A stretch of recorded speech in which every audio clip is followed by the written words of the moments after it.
Phase 2 starts in February the 11th, 2021. The first change I wanted to tell you about in Phase 2 is been a lot in the media, and it's about the removal of the 90-day, or what they sometimes call no-cause ending of a tenancy.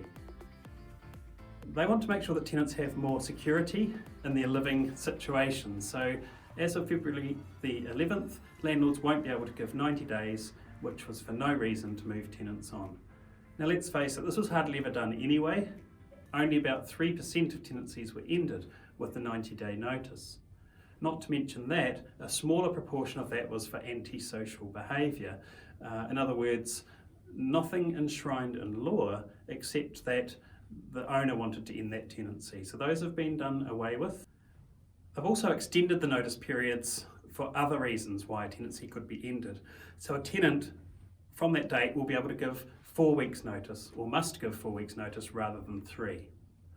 Conversely, the 42-day notices under certain circumstances where a landlord is requiring the property back, either for sale, to move in themselves, or to have an employee move in, those have now changed. So the 42 days becomes 63 days for circumstances where they are moving back in or having an employee move back in. If a property is sold, that notice goes from 42 days to 90 days. So a bit longer there. It'll be something we just get used to, but nevertheless, it won't stop the sales of rental properties.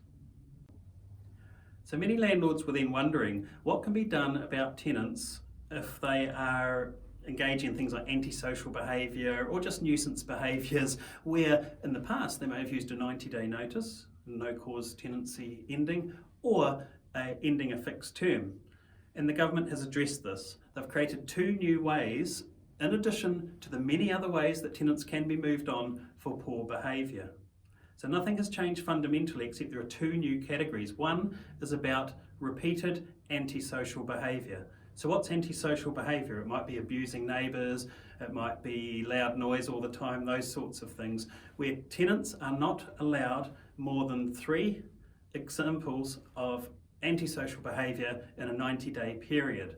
However, the burden of proof is on the landlord, so you would need statements from neighbours and so forth, or from the police, or from noise control to be able to back this up. But they've put that provision in so that the tenant behaviour must be good over a prolonged period of time. I'll let you decide how you feel about that. But there is one other one that they have brought in. The second one is to do with rent arrears.